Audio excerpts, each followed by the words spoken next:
Yes, no. Come on. Good. Good afternoon. This is the last part of the seminar. I hope that besides the lunch, we will be able to say provocative things in order to keep you awake. Well, let me just, in the first place, thank the Latvian Embassy for the organization of this event. Thank you, our President, Vaira Vīķe-Freiberga. Thank you to the State Secretary. And thank you for the Instituto Elcano and Fundación Botín. It is for me, as the Secretary General of Club de Madrid, to welcome all of you and to talk about the very important aspect of the European policy, which is the southern neighborhood policy. There have been many changes in the region and in the world, because the last 2 decades have been decades of frenetic change.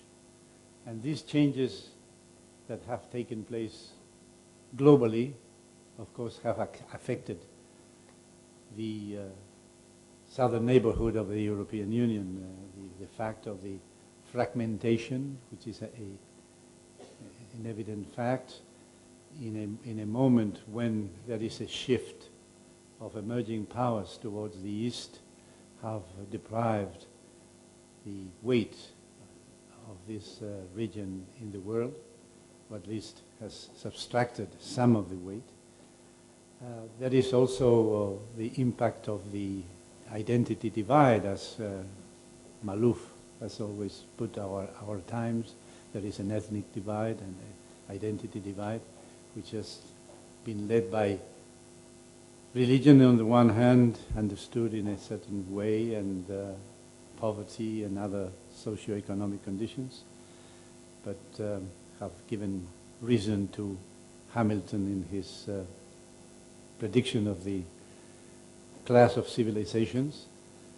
The appearance of global networks, internet and social networks, have shortened the mental distance or the knowledge distance between one area and the other area, whereas the real distance in economic terms and in political terms, in democratic accomplishment, has already increased very much.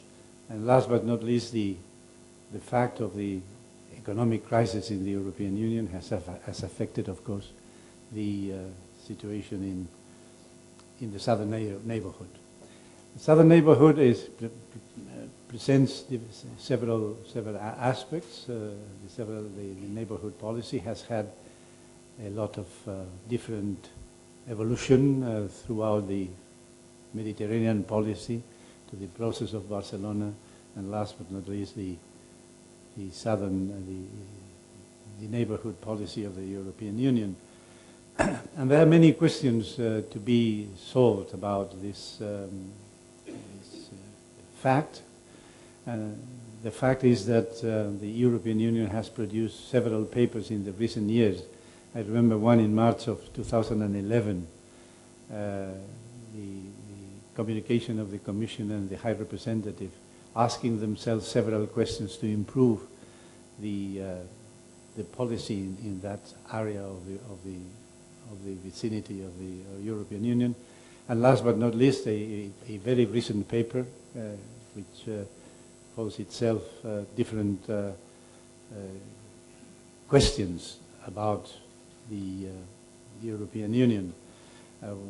One of these questions is the extension of the policy. Is it just concentrated on the neighbors, or it would be much better to also consider the neighbors of the neighbors, because on the other hand, they are also influenced by what is happening in the Sahel, what is happening in the Gulf area or in the Horn of Africa, where there is a single policy or a differential policy, as we have been also listening this morning about the Eastern Partnership.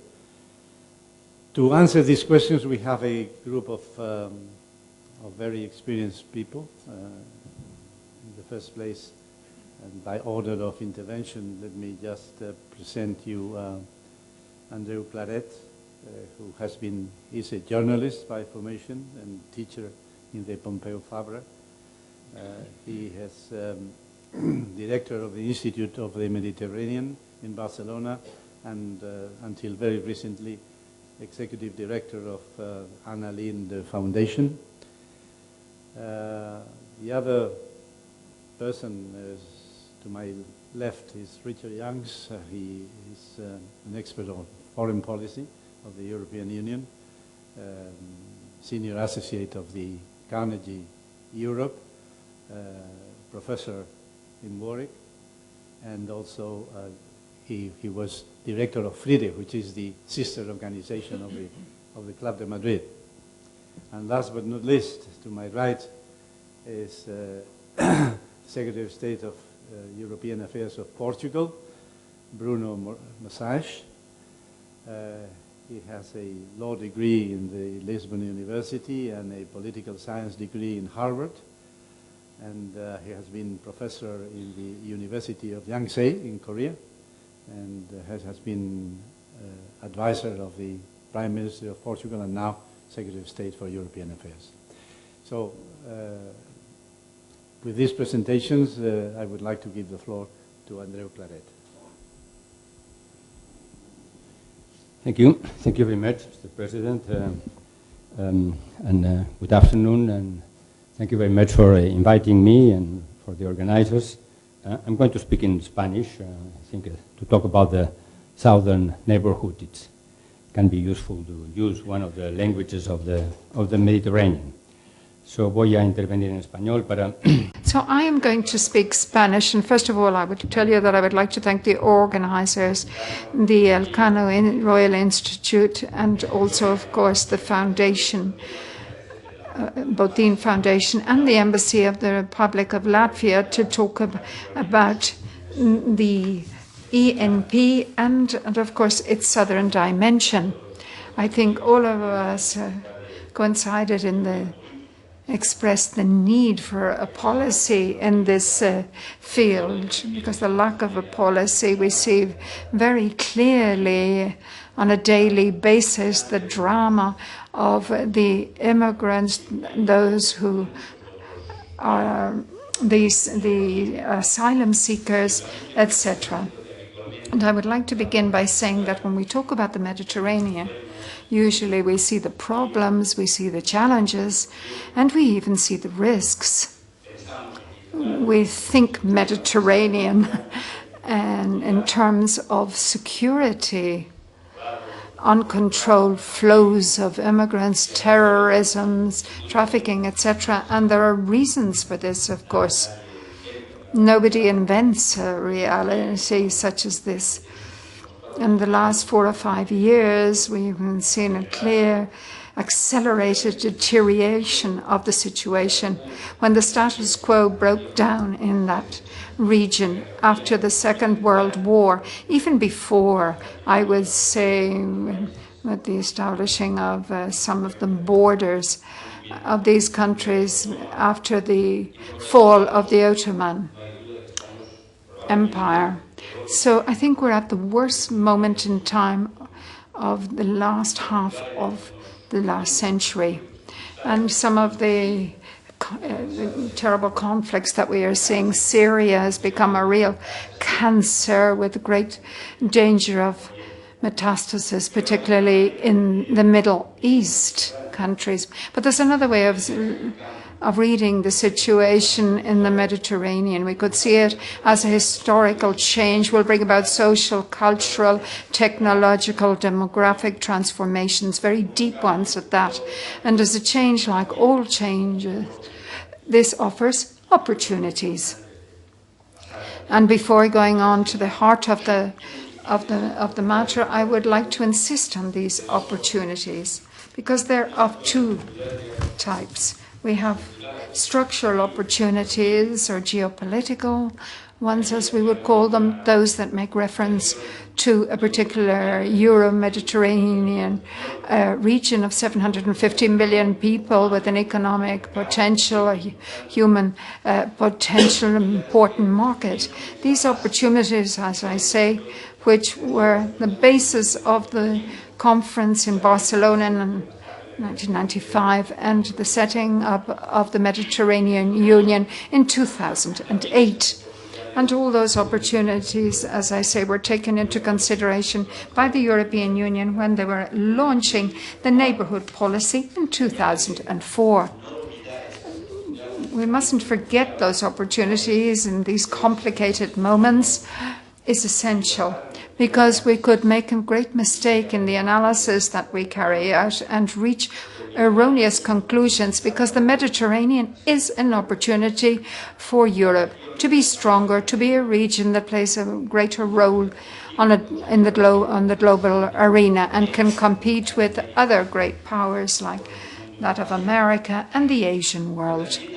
But also there are opportunities in the actual events that the region is going through at the moment, and this would be a conference on in its own right, but we have to take them into consideration. And if we don't take a look at what's going on in the field of security, and if we don't take a look at from an authoritarian point of view in countries like Egypt, for example, what's going on there, and if we take a look at the societies and what has taken place in the last 4 or 5 years, we can then talk without using wishful thinking. We can start talking about opportunities. These countries are changing and they want to play a role, and I think this is essential. After a very lengthy period of status quo, where we only took a look at the actual regimes in these different countries, and what we saw, with the ideas that we had, I should say, of the Arab countries, we had a certain Western bias there, and I think we're coming to the end of a phase, and there's no new idea in Europe with regard to what the Arab countries can be. But taking a look at the societies and working with the southern societies, we're in the light of an historical change, which on a medium-term basis, I think, will be positive. I'm not just saying it for the sake of saying it. It's because over the last 7 years, I have been living in Alexandria, and I have been director of the Anna Lindh Foundation, working with the different countries of that region, and this is my perception of things.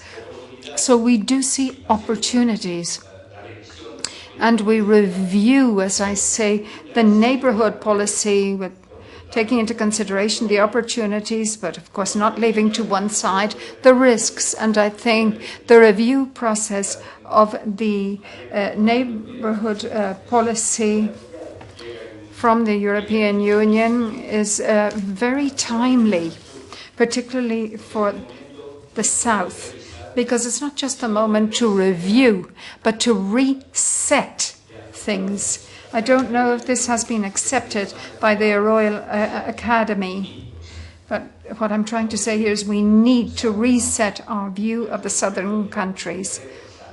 We have to rethink things out, and we should actually come to a happy medium on this to balance things out, which I'm not going to do now. But we have to combine a vision of the risks on a short-term basis with the opportunities on a medium and a long-term basis. All policies that doesn't combine these two items will not be an appropriate one from my point of view. And before leaving you with some ideas with regard to rethinking the neighbourhood policy, I would like to refer to a debate that we had this morning with regard to if there is a southern neighbourhood or not, if it is appropriate from a political point of view. In other words, if it's politically correct to talk about a southern neighbourhood.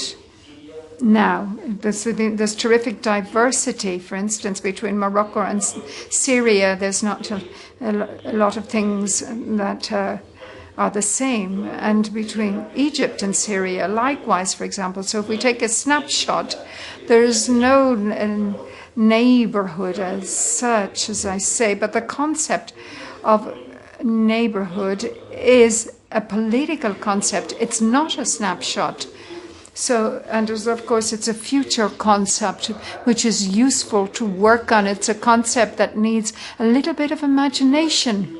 And from a futuristic point of view, if we think about the future, it continues to be necessary to talk about regional policies, multilateral policies, and to have a vision. It's not sufficient to deal with each one of the neighbors in the southern area, but we have to deal with it in a joint fashion.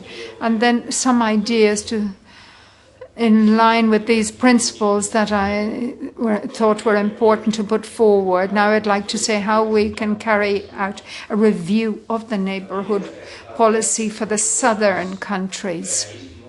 We need more realism than we had in 1995, that's for sure. I say we had because some of us were in that fantastic process, which was very exciting. I'm making reference here to the Barcelona conference. We have to be more realistic. We need the more for more conditional policy, which has to be implemented in a flexible fashion, undoubtedly. Otherwise, it will not work. The partners are not willing to go forward with a conditionality policy. So we need more realism, we need more reality, and on a short-term basis we have to be very realistic.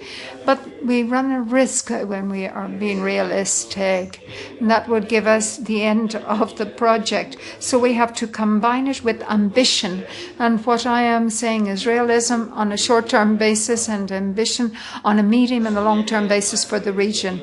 The second idea is more differentiation. Rosa and others mentioned this morning. It's obvious that reality is showing us such a mixture of situations, and we have to have variable geometry, which was used by the Secretary of State last night at a very nice dinner that we attended. But we're running a risk there as well, and that is the risk of fragmentation.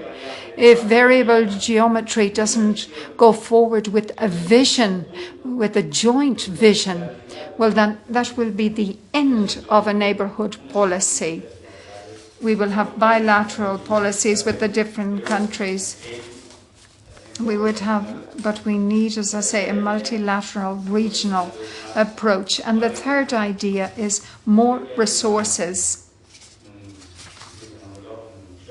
I think there's an envelope of 13 billion euro for the European neighbourhood policy from 2015 to 2020.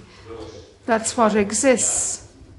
Sorry, that was 13 billion for the southern European countries. And I think for the Latvia presidency, if we have to dedicate, if we say we have to dedicate more resources to the south, they're not going to be in agreement. But a euro that we spend today are 10 euros that we won't have to spend tomorrow.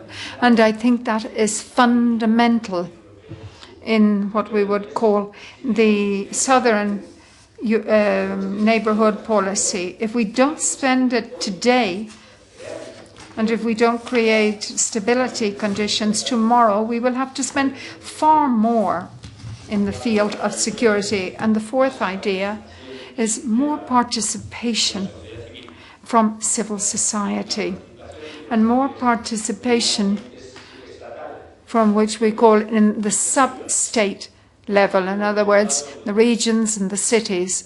This was His Excellency Professor Busquets, you will remember, this was included in the Barcelona process. We mentioned the regions and the cities, but then after we had the we went through Paris. Well, we forgot about this. This how often happens in France, and now in the European debate, we don't mention the cities, which I think is of the essence, to mention the cities and the regions in Spain, the Catalonian region, the Andalusia. Those are the regions on the front line, and the cities and these regions are playing a very important role, particularly in the field of cooperation and development, and they should be taken into consideration together with the with social society. And I think now I would like to mention lastly more articulation and the policy, the European policy for the Mediterranean. And this is essential because we don't want to lose the vision or the idea that we are working on a project on a long-term basis. The UPM has great possibilities. It has what I would call ridiculous budget, but they have to play a very big role, as I say. That's where we have the possibility of sharing with the southern neighbors a future vision. And this architecture is not well organized today. I don't understand why there isn't greater collaboration, really, articulation between the UPM and the ENP, because we are talking about 13 billion and 6 billion. And I don't understand this. There is something wrong here. This has to be rethought out. And I want to keep asking for more and more things, but the last item that we have to ask for is more Europe. Though if we don't have more Europe, there won't be more European neighbourhood policy. I think Bernardino Leon made reference to this over and over again, and I would like to back what he said, because if we don't have a common foreign policy which is more advanced, we won't be able to have the necessary European neighbourhood policy. Thank you very much. Thank you, Andrea. Richard? Thank you, Carlos, and thank you to the organisers for the invitation to speak. I would echo a lot of what Andrea said. I agree with the basic proposition of the conference that the EU needs to adjust its policy in the southern neighbourhood. I'm not convinced that the way we're thinking about readjusting that policy at the moment necessarily takes us in the right direction. I think the EU needs an adjusted policy. What it doesn't need is a policy that's changed simply by redesigning the policy instruments it already has. For me, the chief priority is to have a policy that's based on a much more accurate understanding of what's actually happening in the region, what the underlying dynamics in the region are, what are the facilitators of change, what kind of obstacles to change exist, and where is that likely to take us in the medium term. I think the EU got a lot right in the way it responded to the Arab Spring initially. I think as regimes have pushed back against the basic spirit of the Arab uprisings, we've struggled to retain any degree of influence at all. It's not difficult, it's not easy at the moment to read exactly what is happening in the region. We all know that security issues have come back to the top of the agenda, counter-terrorism, migration. That means it's more difficult to ascertain exactly what is happening at a deeper social level.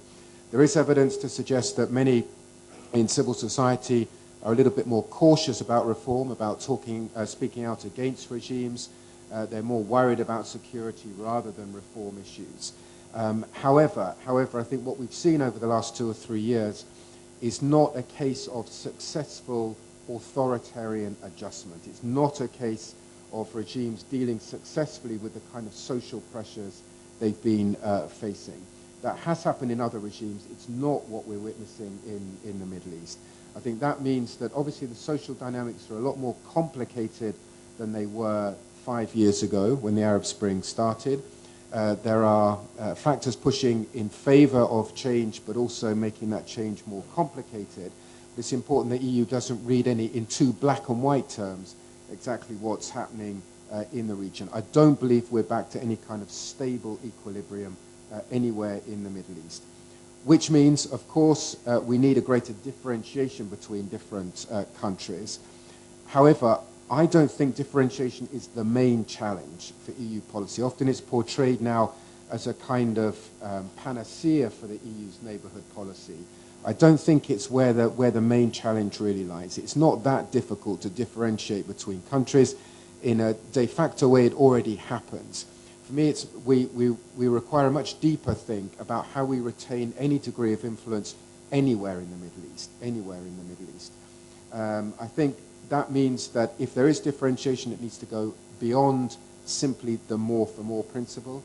It needs to begin from a much more accurate and deep-seated understanding of where change is likely to come from in each country and what the obstacles are to that change.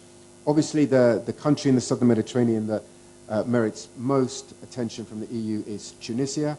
But here, the focus should not just be more for more, offering Tunisia a little bit more reward simply because it's performing better than other countries. It seems to me that it requires a much more holistic and systematic strategic engagement, not just through EU instruments, but also on the part of member states. That doesn't exist at the moment for all the rhetoric we've been hearing over the last 2 or 3 years about Tunisia being the one country where we can make a tangible difference. We should be focusing on Tunisia not because it's an unqualified success story, but because its transition is actually very, very fragile. A lot of the factors that helped Tunisia get through the first phase of its transition, kind of consensus building that we saw, arguably make the second phase of its transition much more difficult. There is lots of discontent in Tunisia, a feeling that the consensus that has been built up is not that evenly balanced. It's not much of a level playing field. There's lots of factors, the kind of statist control of the economy, all of which could feed into breeding more civic resentment and unrest over the medium term. So obviously Tunisia faces greater security risks. The EU needs to be engaging with those risks, but we shouldn't be engaging with those risks in a way which impedes the kind of reforms that Tunisia still needs to make. So Tunisia should be the focus, but not simply in this rather cosmetic way of slightly upgrading the kind of instruments we've already got for Tunisia simply because it's the best country in a relatively bad neighborhood. That's Tunisia. Probably at the other end of the spectrum would be Egypt. I think in Egypt, our goals have to be a lot more limited, a lot more basic, a lot more defensive. Obviously, there are security challenges in Egypt. These will be the priority. It's proper that they should be. I don't think what the regime is doing at the moment in Egypt is a recipe for stability or security. It seems to me that the EU was probably justified in 2013 in reaching the conclusion, along with millions of Egyptians, that the Morsi regime had to be pushed out of power, that it had lost its democratic credentials, but in a way our analysis got stuck at that point. And now there's a much greater frustration and hostility towards the regime. None of the causal factors that drove the uprising in 2011 have been addressed in any way in Egypt. And there are others here who know Egypt better than I do, but it seems to me that means that Egypt has to enter another circle of instability. Things have to get worse before they get better. And in a way, things could be even worse than they were in 2011 because of the growing polarization. Today, the actors that coalesced their efforts in 2011 simply don't trust each other, and that will make it more important for the EU to focus on trying to build this kind of coalitions and minimize the effect of polarization as any kind of prerequisite to reform in Egypt. Final couple of brief points. The question of who to engage with. I think it's crucial we get this right. In all these neighborhood policy reviews now, it's said that we have to listen to local voices. The neighborhood policy has to be demand-driven. It has to come. We have to be listening to voices in the southern region as well as in the east. Clearly, that is the case. Nobody is going to disagree with that. It's not a policy, though. Simply to say that is not a policy. It doesn't solve any of the difficult policy challenges for the EU. Yes, we should be engaging more with civil society, but who within civil society? Different actors within civil society want very different things from the European Union. So simply to listen to what countries want from the EU is not going to provide an easy solution. It doesn't take away from the EU the responsibility of mapping out its own kind of strategic preferences. Also, I think we have to be careful not to build up expectations in an unrealistic way. European leaders now talk endlessly about the fact that they are going to listen to people in the region, to what they want, and EU policy is going to mirror what people actually want in the region. The trouble is, of course, if we listen, we promise to listen to local demands and then fail to follow through, I think the danger is that that will simply increase the kind of resentment and distrust that already exists to the European Union. So listening to local voices, yes, but we need to be careful exactly in which way that is done. In terms of civil society engagement, I think now we're seeing in some countries people beginning to make an effort to kind of regroup, to try and rebuild some of the coalitions that existed in 2010, 2011.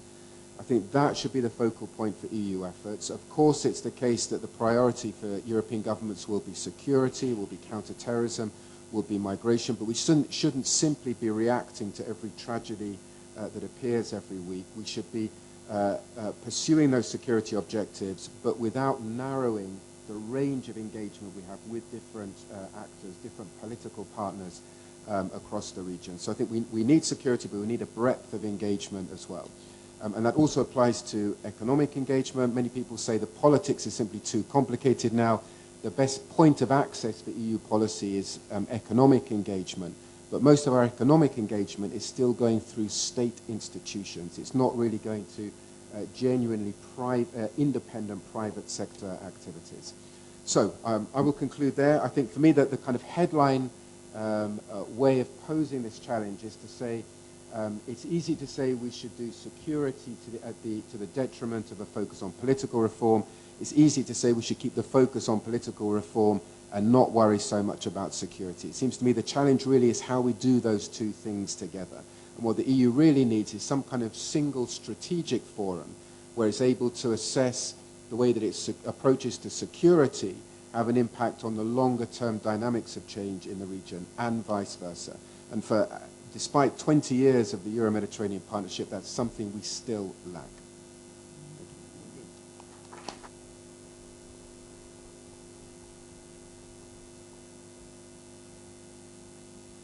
Well, thank you very much, the three of you, the two of you, and now the third is the Secretary of State.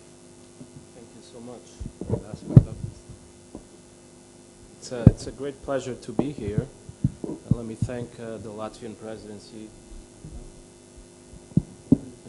Turn this down on.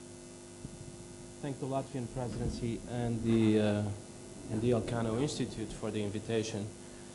And of course, a very timely moment to discuss the neighborhood policy. We're having very intense discussion at the level of the EU institutions and member states about what our neighborhood policy should be in the future. So every input and every opportunity to debate this is helpful.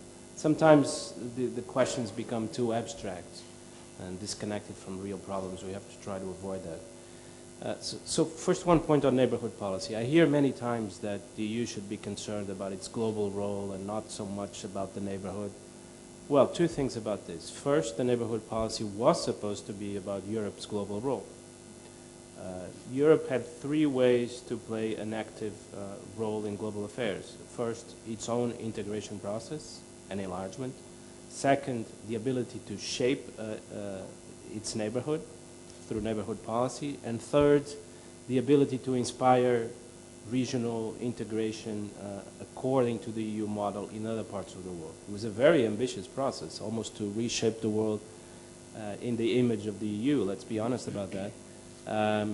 And the neighborhood policy was part of that. So it's not a parochial policy or a parochial strategy. It's part of a very ambitious global strategy, and we may discuss whether it was too ambitious and whether it's been successful or not, but that's how I would interpret it. Second, let's look at the crisis in the East and crisis in the South. We're dealing with global issues. On the East, we're dealing with the post-1989 order, whether it's in need of revision, whether we'll be forced to to struggle through a period of disorder and find a new global order, or whether we can preserve the order that came out of 1989, 1991. No issue could be more important than this, and it's what's being decided in Ukraine and in the eastern neighborhood right now. And then the South, it's the question of the dialogue of civilizations, and the question of how different cultures can live together and can reach a common understanding. The question of Islam as well. So no bigger global issues could be present than these two. And if they take the form of neighborhood issues, it's not because they are small neighborhood issues, they are huge neighborhood issues. And the fact that they are being discussed in the context of our neighborhood policy is more or less a contingent fact. They needed to be discussed anyway, and in these terms, it's actually a positive development that the EU is now at the center of these two global debates. In some respects, more at the center than the US is, in both cases. So no reason to think that the EU is becoming more parochial because of its neighborhood policy. The southern neighborhood, I'll talk a little bit about the southern neighborhood, about neighborhood policy and how it could be revised. I'll talk also a little bit about the Mediterranean crisis, because I think we need to make an effort to clarify what EU policy is. I see a lot of misunderstanding in the newspapers the last week or two, and I feel every opportunity we have to clarify some of the decisions that were made recently and some important ideas that will come out tomorrow in the Commission communication on migration policy. All that is important. The southern neighborhood. There's one very important question that I don't see discussed enough, and I think it's the most important question when it comes to the southern neighborhood. And this is still the question of the Arab Spring.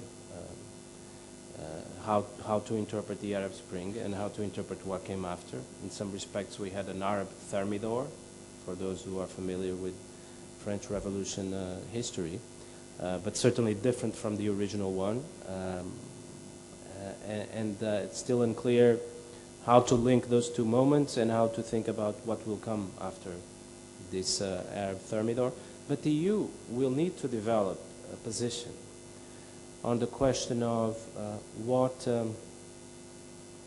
it expects from its southern neighborhood in terms of its democratic transition. Does it expect every country in the southern neighborhood to have a full democratic transition? Is this the strategic goal, but are we willing to be patient tactically in how we achieve it? Or on the contrary, have we decided that it's not even our strategic goal to have a full democratic transition in all countries of our southern neighborhood? This, for me, is the crucial issue, poses very delicate political issues. I think the EU should be careful not to turn any country in our southern neighborhood as the absolute model for all the other countries. This is a risk and a danger that we should try to avoid. But of course, we will be pushed to do that. We will be pushed to pick sides in what is an important debate taking place, especially in North Africa right now, about where the region will go in political terms.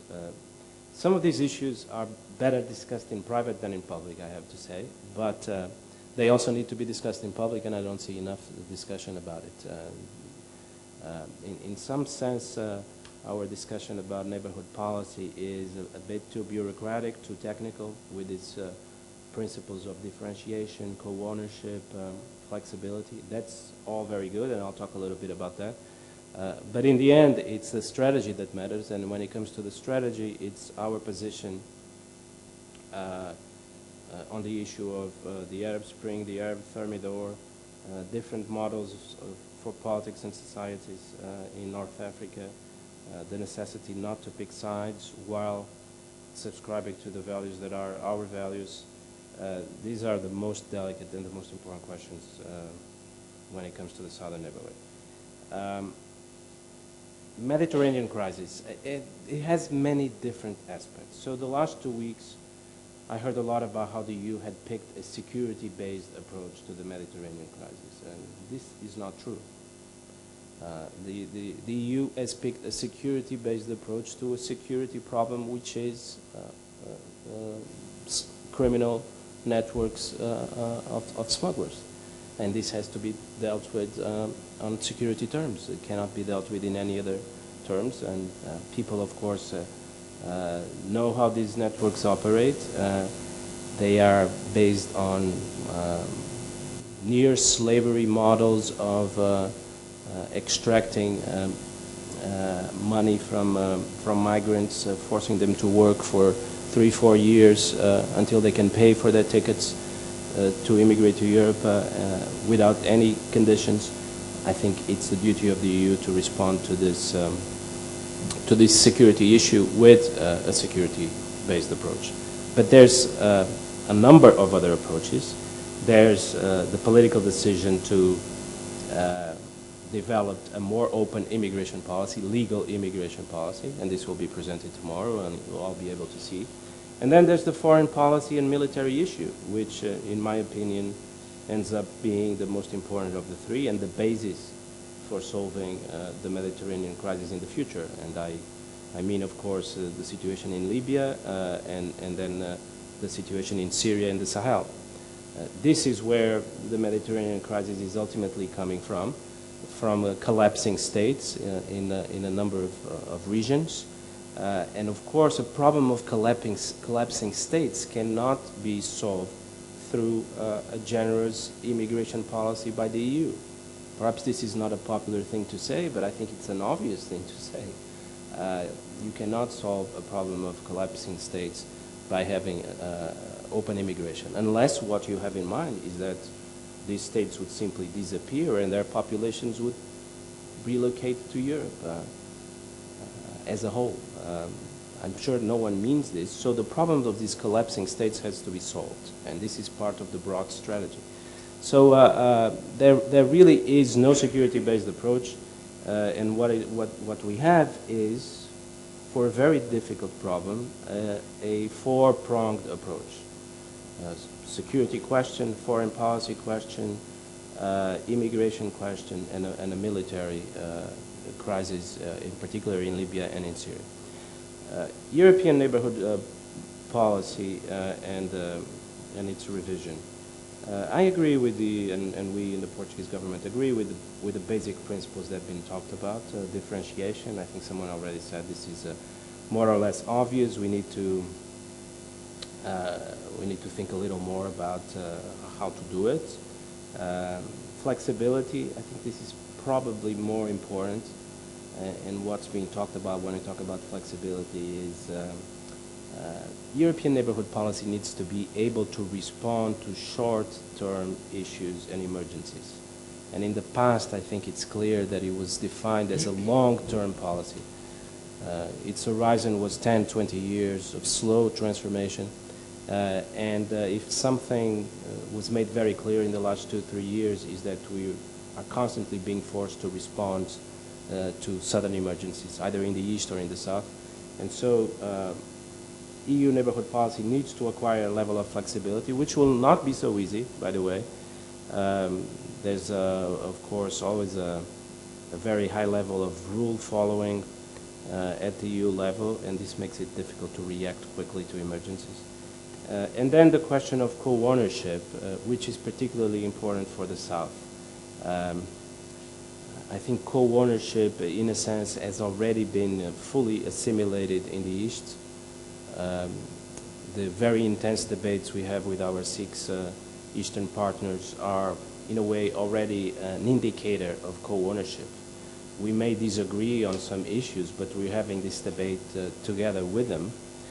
And we're talking about the same things.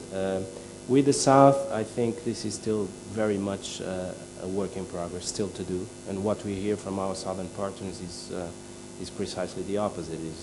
Is the idea, either fair or unfair, I'm not going to pronounce on that, but the idea that European neighborhood policy is decided by Europe unilaterally and then imposed on our southern neighborhoods. and this complaint has been voiced a number of times in the last few months. We need to make a real effort, which I think the Barcelona meeting was part of this, and a very successful part of it, of making an effort to show that whether it was the case in the past or not, it will not be the case in the future, and that European neighborhood policy will be developed together with our southern neighborhoods. And finally, conditionality. I entirely agree that we have to rethink the idea of conditionality. Conditionality has to go together with a sense of belonging to a common project. It cannot be a pure contract where you exchange some advantage for something else, for something that the other side doesn't want to give you or doesn't want to do, but in exchange for some material advantage, you try to do it. This is not a good way to think about our neighborhood policy. We can have conditionality in terms of if one of our partners wants to be part of a common project, let us say the Energy Union or Horizon 2020 or some more ad hoc temporary project, then there's a number of criteria that one has to fulfill in order to be part of this common project. But I think this is the sense in which conditionality works, because you feel part of a common project and you don't feel you're exchanging something for something else. So this also needs to be rethought, and it's also particularly important in the South, where I think there's a number of projects that we should be focusing on. Perhaps European neighborhood policy, when it comes to the southern neighborhood, has to abandon some of the transformational ambitions that it had and focus on a number of bread and butter issues, energy, trade, and try to get concrete results on those issues. Try to get more energy interconnections between the two sides of the Mediterranean, more energy projects, even if they are for the future, and try also to get some developments on trade and on trade agenda, which seems to have been blocked for a long time when it comes in particular to the Maghreb, where we have the possibility of finalizing a number of important deep and comprehensive free trade agreements. And in this respect, the southern neighborhood has fallen a bit behind. I think it should be a priority of the next 2 years to catch up in terms of trade policy and to make sure that we conclude some of these deep and comprehensive free trade agreements, in particular with Morocco and Tunisia. Thank you.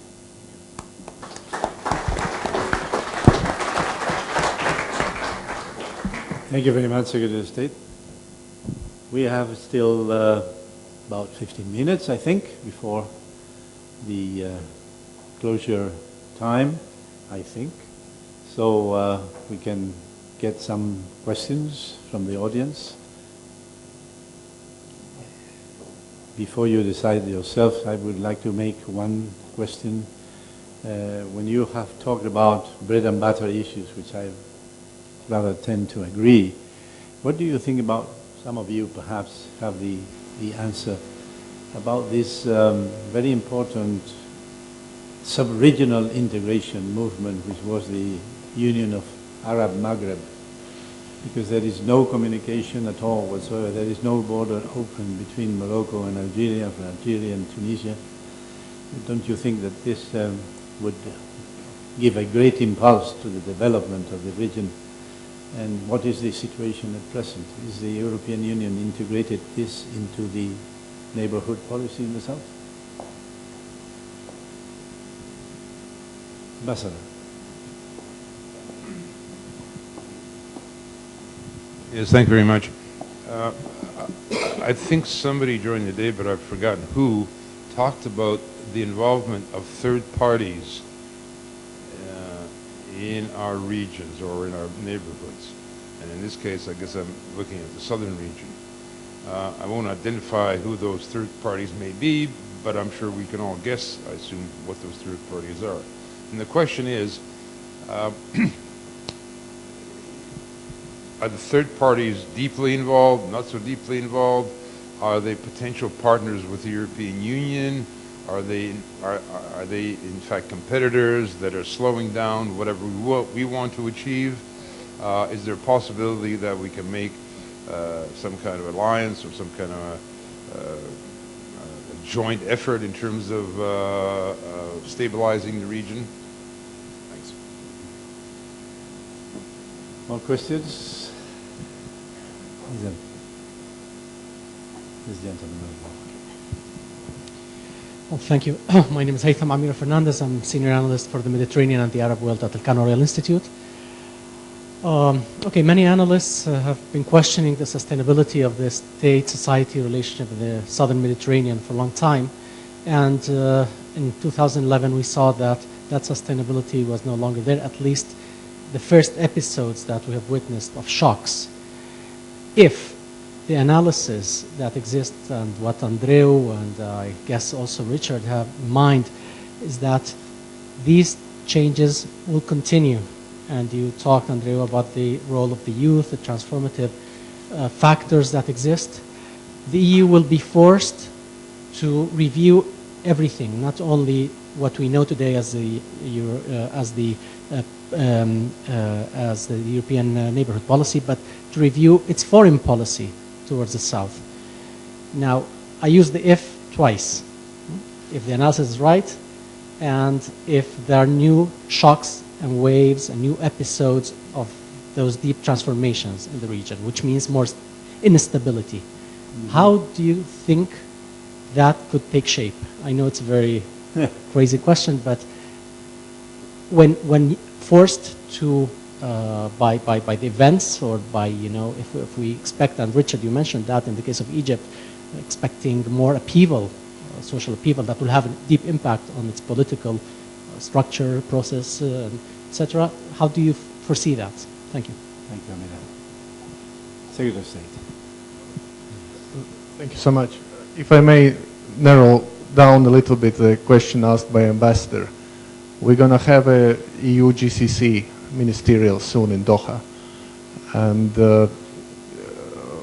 question to the panel, would you imagine that EU and GCC countries can find some common projects of development in the neighborhood, be it South or East or maybe Central Asia? Would we have some commonality and like-mindedness with these specific countries? Mm-hmm. Thank you. More questions?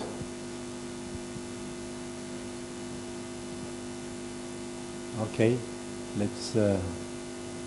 Any one of you that would like to answer?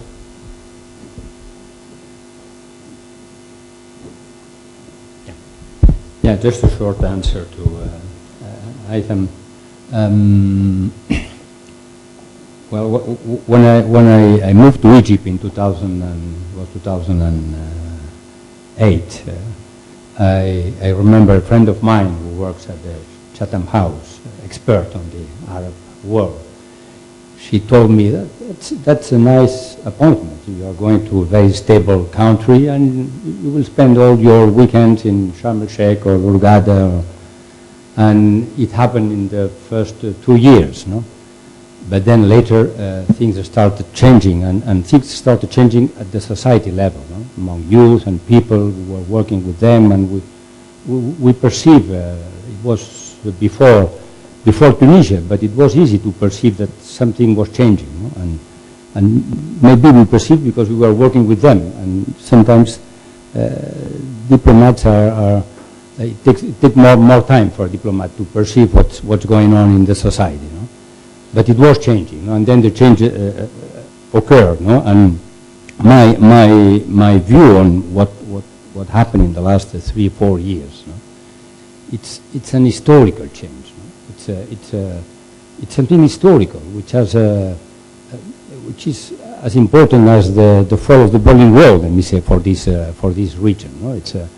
Because it's the fall of all the pillars of the statu quo who was there, and who were the pillars of my friend of Chatham House was thinking about when she said, no, that's a very stable country, no? It's the fall of for some countries, of the borders, no? The borders drawn on the sand by a couple of people in the beginning of the last century.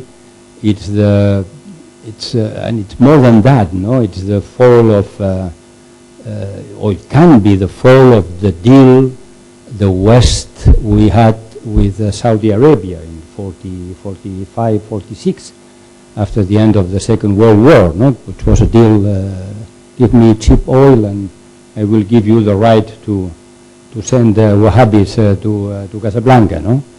And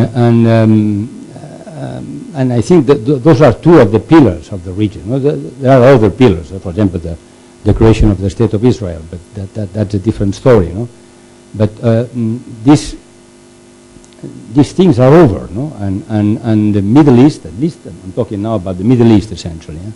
The Middle East is going to be reshaped, and nobody is able, I imagine, in this room, if I ask you the question which I am asked many times in debates, what do you think about the borders of the Middle East in 2020? No? My answer is always the same. The only country I can assure that the borders will be the same is Egypt. About the others, I'm not so sure. No? So Europe should think in terms of strategy for the region. It's not just readjusting. It's not just that's why I said we need to reset, no? Because it's a real historical change which will have geopolitical implications and which has roots, deep roots in the societies, and those roots will not change. I mean, in Egypt now there's a restoration, and there's the situation in Egypt is even worse than it was the last years of Mubarak in terms of human rights, in terms of civil liberties and so on. But it doesn't matter. I mean, the minds of the Egyptians have changed forever, and because they discovered some of the advantages and some of the challenges of freedom, and they will continue to play a role. No? So I think it's when I see the process of revising the neighborhood policy, I finish on this point. Sometimes I have the feeling that we just readjust. No? We just make some adjustments, and I don't see from the European leadership now the capacity for thinking beyond, no? And for thinking on a strategic basis. Thank you. Thank you, Andrea. Richard? Yes, I mean, I think Hytham asks the good and a really important question, and I think that in a way there's got to be some kind of change in the future. The question is whether it happens in a smooth way or a very, I mean, if it's kind of rupture or very kind of pacted change. And one fears that the fact that regimes have pushed back so hard against the uprisings we saw in 2011 has kind of undermined the spirit of compromise and conciliation. It could mean that at the moment it looks as if there is any political change, it's got to be rather violent and unstable at the moment. And I think anything the EU can do to try and reduce the risks of that happening and try to make sure, it's not a question of whether we have change or not change, but just the way in which that change is managed. I think it's too easy to say that democratic change is inevitable. I don't think that is the case, but I think it's also not true to just to look at the fact that regimes have re-established their power.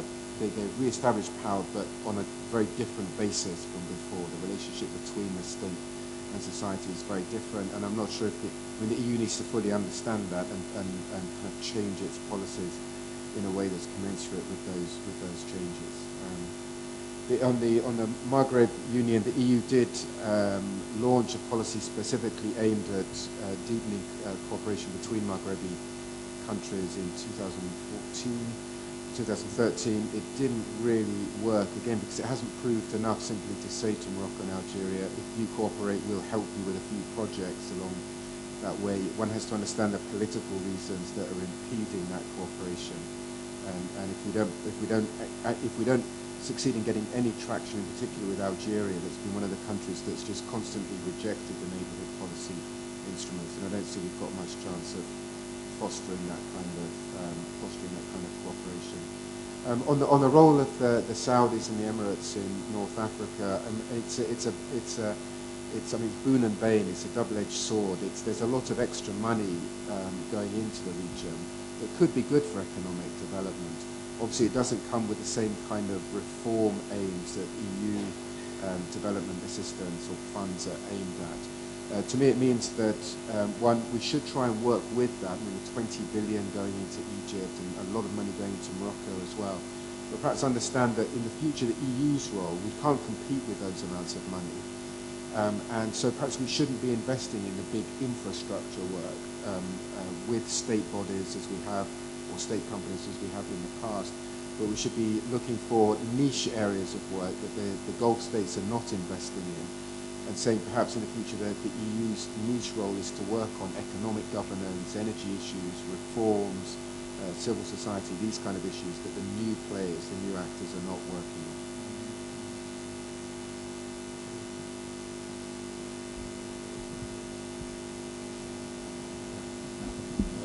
There was a question here about how to prepare for changes.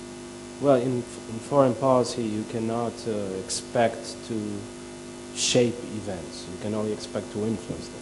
Like, I suppose that's one difference between internal policy and foreign policy.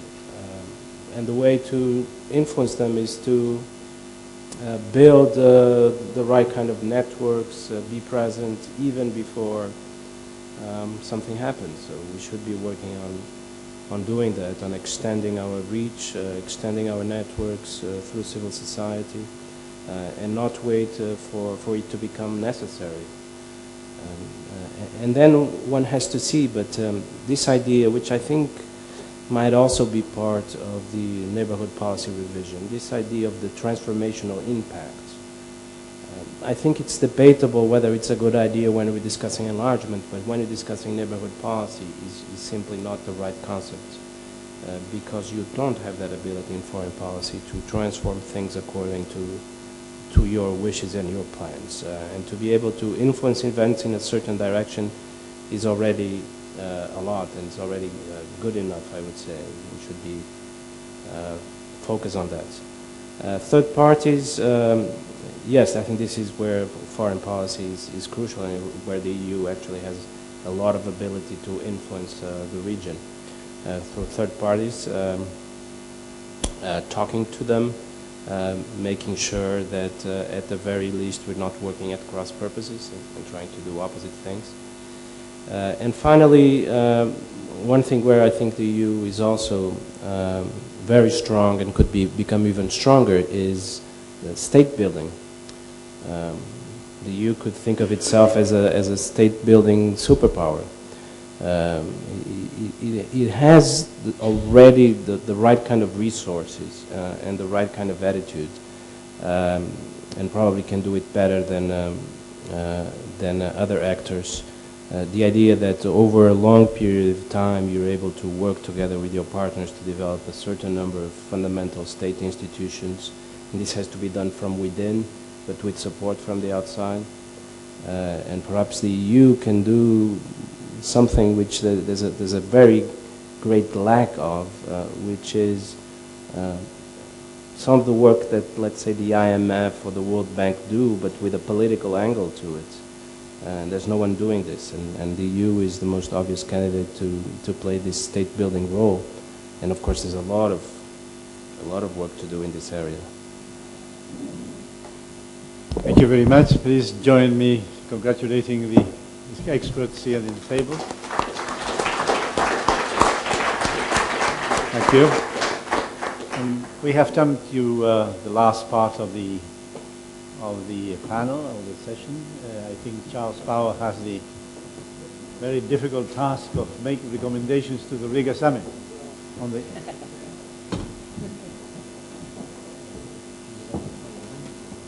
How many recommendations?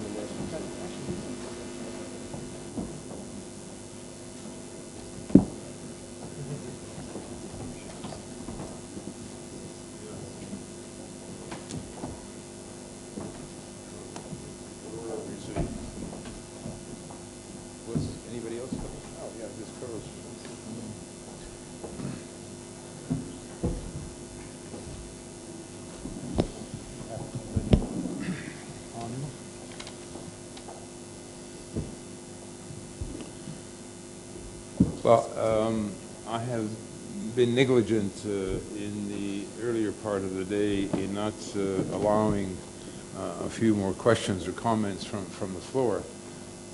And I'd like to take this opportunity to give a floor to the Ambassador of Ukraine.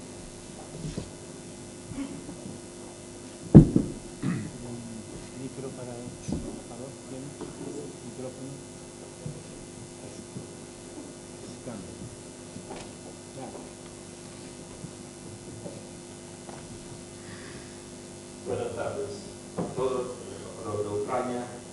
Antes de intervenir con I'm sorry, we're not getting direct sound to the booth.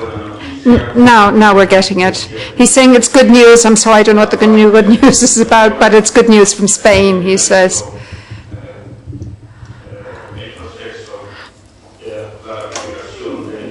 The process of the ratification of the association agreement between Ukraine and the European Union.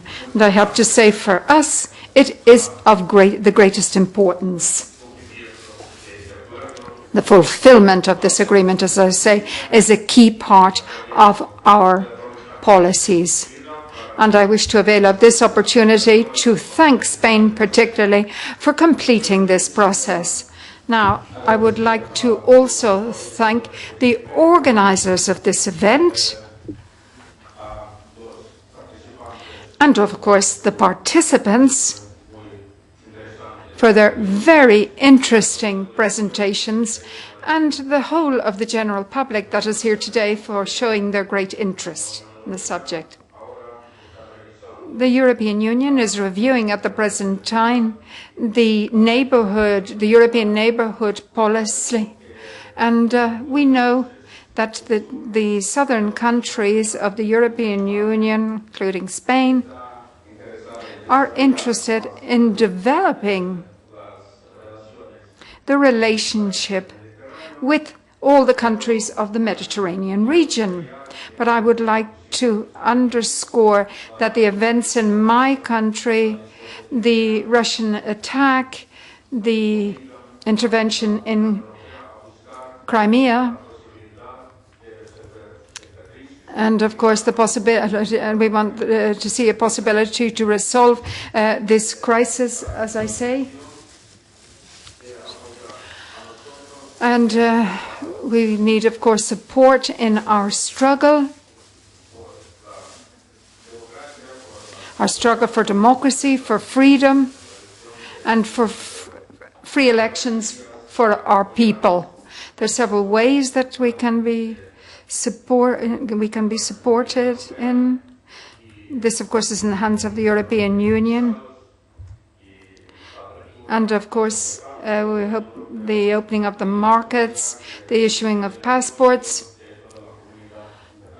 and we need the support of the of all the European Union countries. We wish to thank them for their support. It's not going to be easy for us to obtain success in our work. Thanks very much to all of you.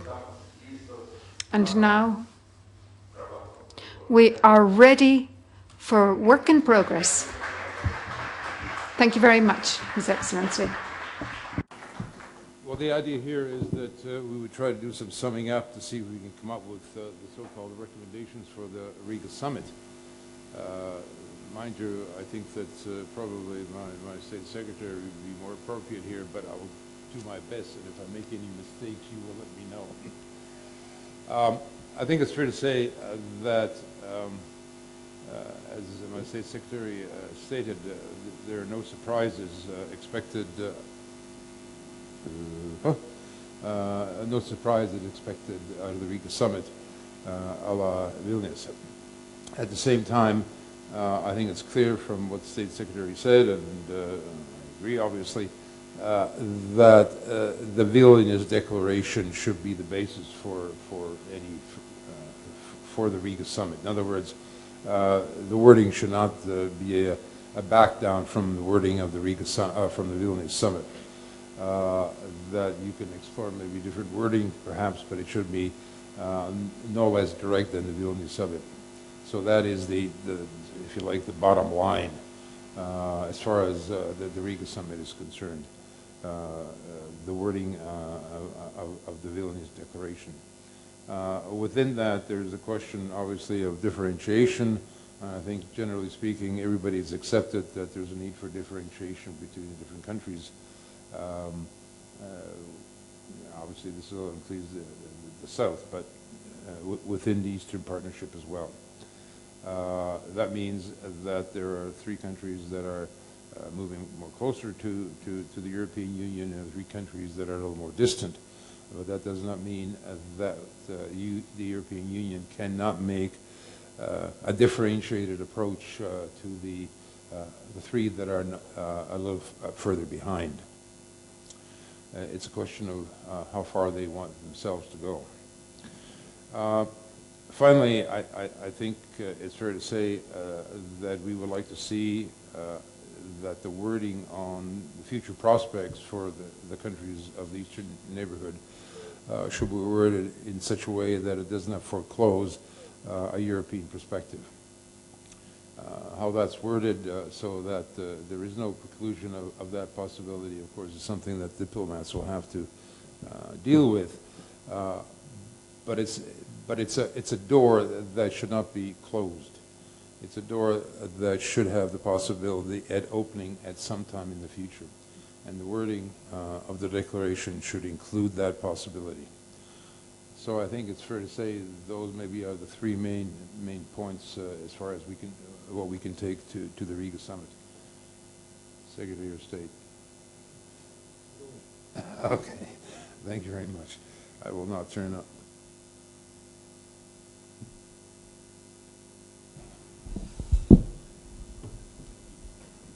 Thank you very much. The principle that there is no such thing as a free lunch is apparently now also applied to the organizers of events, which I think is outrageous, and I want to register my protest. But since that is the case, I thought I would try to do something which one probably should never do after lunch, and that is to try to summarize some of the things that we've been hearing during the course of the day. So please forgive me if I don't summarize everyone's views, but there are some thoughts that have been floating in the air, and I thought it would be nice to try and capture them and bring them to ground. The first point, I think, has been made throughout the day, and that is that we always, especially think tankers, but we Europeans generally, those of us involved and interested in the European process, are prone to self-flagellation. Self-flagellation is a great European sport. I think we should have it recognized in the Olympic Games. We would always get the gold medal. And we have a tendency to think that practically everything we do is bloody awful, and we should really start from scratch and do something else. And I can understand. My colleague Haitham has very little patience with the Union for the Mediterranean. Another colleague of mine who deals with Egypt has very little patience with the neighborhood policies, efforts in that country, and we could go on and on. But the first point I want to make basically is that, and Yanis was saying this at dinner last night, that the European integration process is, after all, the most sophisticated and original political process that the world has ever seen. Since the Roman Empire. He said since the Roman Empire, because he's obsessed with the Roman Empire. I'll just say in the contemporary era, okay, post-Ancien regime. I'm more modest. French Revolution is a good place to start. And I also want to pick up some of the things that Rosa Balfour wrote about in her article. She was a bit shy this morning, and she will probably never forgive me for revisiting this article. But if you Google her, please do when you go back home. Google Rosa Balfour. Not for the photographs. And you've seen her in the flesh. Google her for this very interesting and very provocative article she wrote about a year ago about the neighborhood policy. And she starts off with an idea, which I think we've heard a lot about today, the idea that the neighborhood policy was faulty, conceptually speaking. She, in fact, goes so far as to say that there is no such thing as the neighborhood. And I suppose that has actually been said in the previous session. We don't have a neighborhood, we just have neighbors. And to some extent, actually, I would add, Rosa, that we are acknowledging this now by talking about our neighbors' neighbors. In a sense, we're acknowledging that this was the case. And it's an interesting point. I mean, it's slightly epistemological, if you like, if I can be pedantic after lunch. or maybe because it's after lunch, but, you know, who are we to define these people as our neighbors? Is that all they are? Who are we to lump them together in this fashion? In a sense, we are sort of demeaning them, and we are imposing on them a category which they never really asked for. You know, they are much more than just the EU's neighbors. This is self-referential, and of course it's wonderfully Eurocentric, because that's what the EU is. It is wonderfully Eurocentric, of course. And a second idea that I think has been very present in today's conversation is the fact that the neighborhood policy has very rarely taken into account other very significant actors in the vicinity, if you like, of the EU, rather than the neighborhood. We've talked about Russia a great deal, and I really don't want to go back to that right now, but what about Turkey? We've hardly talked about Turkey, which is really crucial in this vicinity. The third idea that's been repeated time and time again is that there is an enormous diversity between and within the two neighborhoods. And I suppose there are two traditional responses to this. We can either split them, let's decouple them, let's have an eastern neighborhood and a southern neighborhood, let's stop pretending that we can deal with both simultaneously, let's stop pretending that we should try to see them through the same lens. But I suspect that this doesn't actually solve many of the fundamental conceptual problems that we've been looking at. When Anna and I, she's gone somewhere, when Anna and I started talking about the European global strategy 2 or 3 years ago, everyone kept telling us this one-size-fits-all approach will not do. The one-size-fits-all approach to our neighbors will not do. And that, of course, is the origin of this differentiation buzzword. Differentiation is the flavor of the month. Perhaps it's the flavor of the year, in fact. And as someone very rightly said, it is not a panacea. And in Rosa's excellent article, she also points out the idea that the concept of differentiation implies that some countries are deviating from a norm which nobody has actually made explicit. And actually, Bruno, I think, came very close to saying this when he said, let's not idealize Tunisia. Because in a sense, by creating this Tunisian success story, we are in fact going to say, this is the norm. This is actually the kind of country that we would like to have a relationship with. And anyone who deviates from this norm is not really entirely worthy, or is not really is not really up to standard. So obviously we all agree in principle with the idea of differentiation. I think we all understand what we mean by this. But I think it's worth thinking about some of the implications of the term. It's also been repeated time and time again that, although actually I rather liked the way it was put by a number of speakers, that the European neighbourhood policy is not really a policy, it is just a toolbox. And I think what we really mean by this, above all, is that there is no strategy behind this so-called policy. And that, I think, is the origin of much of our contemporary self-flagellation. I think it's true to a very large extent that we sleepwalked into Maidan. We sleepwalked into the Ukraine crisis. And basically because there was nobody there to point out the strategic implications of the apparently technocratic decisions that were being taken by the Commission and by other very worthy actors. A sixth objection, which I think is often made, and has been made again today, is that the ENP methodology was actually designed for a different purpose and with other countries in mind. It was really designed for the purpose of enlargement, and it was basically the methodology that we had already adopted during Central European enlargement. And the problem with this, of course, as has also been mentioned, is that enlargement, to be honest, is really not on the cards for most of the 16 members that currently make up the ENP. Something which I think has been discussed, but we perhaps should have addressed more openly, is also quite simply this. What are we actually offering? What are we actually putting on the table? The short answer is money, markets, and mobility.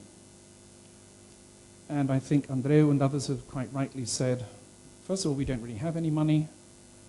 Secondly, we can't even compete with others who are providing more money. And thirdly, as Richard was saying, perhaps it isn't really a money issue at all. Secondly, markets. Pierre Vimont, I think, made some very interesting remarks about DG Trade and its misgivings about the deep and comprehensive FTAs. In other words, these are highly sophisticated, highly complex instruments, and perhaps they really are not the best instruments. And finally, though by the way, Riga, I believe digital markets are going to be, the digital dimension of the European market is going to be discussed in Riga. I'm not sure what mileage this will actually produce. Finally, mobility. Well, I'm only an Anglo-Spaniard. If I were completely British, mobility, we wouldn't even be talking about mobility right now. Okay? But in a Spanish context, yes, we can talk about mobility, but this is not the best time to talk about mobility, as you all know, although the Commission paper tomorrow on immigration may have some interesting things for us. It's also been said that the neighbourhood policy was great, designed for long-term engagement in a stable environment, ill-suited for rapid change and crisis management. Let's not forget, President Mubarak was co-president of the Euro-Mediterranean Partnership when Tahrir blew up in his face. That is a deeply sad statement, I think, about our ability to predict the future. It has also been said today that this is a policy based on conditionality. Perhaps we should have added more forcefully that we have applied this conditionality rather inconsistently. And finally, it has been said that this is essentially a bilateral policy. It hasn't really contributed to regional integration, and as the previous panel discussed, the Mediterranean neighborhood is in fact the least integrated region in the world, or one of the least integrated regions in the world. At Elcano, partly thanks to Haitham, we are totally obsessed with this very simple idea. If we cannot get the Moroccans and the Algerians to open up their border, then what the hell are we talking about? We are actually wasting our time to a very large extent when we talk about our relationship with the Maghreb countries. Okay, so I don't have a magic wand or answers, very interesting or innovative or novel answers to all of these challenges. I suppose the headline would be, where do we go from here? We need a more comprehensive, a more flexible, and above all, perhaps a more political European neighborhood policy. I may be shooting myself in the foot by adding immediately that we may perhaps start thinking about expanding the neighborhood policy to include other regions, Central Asia, the entire Middle East, the Horn of Africa, the Sahel. Some people are advocating this. Others, of course, will argue that this is overly ambitious. If we can't really be effective in what we're dealing with now, why on earth should we ever dream of being more ambitious? But of course, we have developed, we do have a good experience with some regional sub-strategies in the Sahel, for example, and the Horn of Africa. I suppose the second guiding principle should be that we should apply the enlargement methodology only to those states that really want a closer relationship with the EU, and this hopefully will eventually lead, in my view at least, to EU membership for Moldova, Georgia, and eventually Ukraine as well. I am one of those old-fashioned people who doesn't particularly like Henry Kissinger. I detest the idea of that we should accept the Finlandization of the Ukraine. I think that is an obscene notion. We've heard a great deal today about improving the ENP toolbox, and I suppose the emphasis there should lie mainly in our ability to enhance the capacity for action with rapid impact, and the Secretary of State from Portugal was stressing this, as were many others of you, and perhaps more effective ways of supporting democracy. One of my gripes with regard to Egypt is that to some extent we have idealized civil society, and partly as a result we have demonized political society. What do I mean by this? Civil society is cool, it's trendy, it's sexy. Political society sucks. Nobody really wants to form political parties. And of course you just have to go outside the door here to ask Spaniards what they think about most of their political parties, and we will perhaps know why. But this tendency to idealize civil society, I think, has undermined efforts at state building, institution building, party building. And of course, as we know, there are no democracies without parties, there are no democracies without solid states. So re-engaging or engaging more effectively with civil society is great, but as Richard was reminding us, in some countries, and I think Egypt is a good example, it's practically impossible right now, and perhaps we should think more about upgrading our efforts at institution building and perhaps not be so starry-eyed about civil society organizations. Not much has been said, although Carlos Westendorp's question was related to this, about our need to support regional and sub-regional cooperation with the Arab League, with the African Union, with the Organization of Islamic States. And this, I think, of course, is fully in keeping with the philosophy of EU integration. Additionally, I think we could all agree that we need to involve member states more actively in running the future European neighbourhood policy, although we also all acknowledge the difficulties this involves.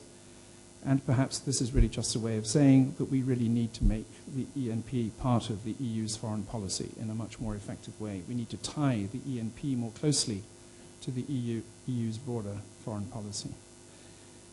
And it's a pity that Pierre Vimont didn't have an opportunity perhaps to reflect on whether this is going to change or has changed under the new High Representative. Finally, a note on Spain. I have a wonderful boss who very rarely questions the wisdom of my decisions. I'm very grateful to him. And when I suggested that we organize this seminar, he did, however, say, what's in it for Spain? What's the Spanish take on all of this? And after a few minutes, he himself answered his own question. He has a habit of doing that at the best of times.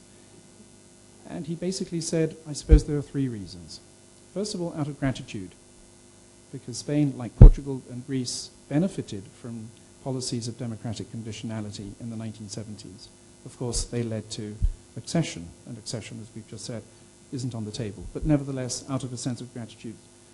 Secondly, out of a sense of conviction, because Spain has always believed in a Europe which is a truly global actor, a truly relevant global actor. And finally, out of self-interest, because obviously the stability and prosperity of our neighbors will reflect very immediately on our own. So I'm very glad that he had good answers for his own questions, and I just want to thank Yanis, to conclude, for his support. It's been a great pleasure and honor working with him, with Carlos Westendorp, an old family friend, and the Club de Madrid. And I'd also like to take this opportunity to thank my team at Elcano. I think they've all gone home now, but never mind, for their wonderful effort. Thank you very much.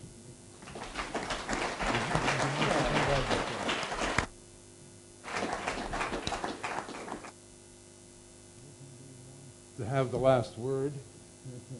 If not, I thank all of you for attending this seminar conference, particularly to the participants who I think did a wonderful job, and to you who managed to stick it to the end.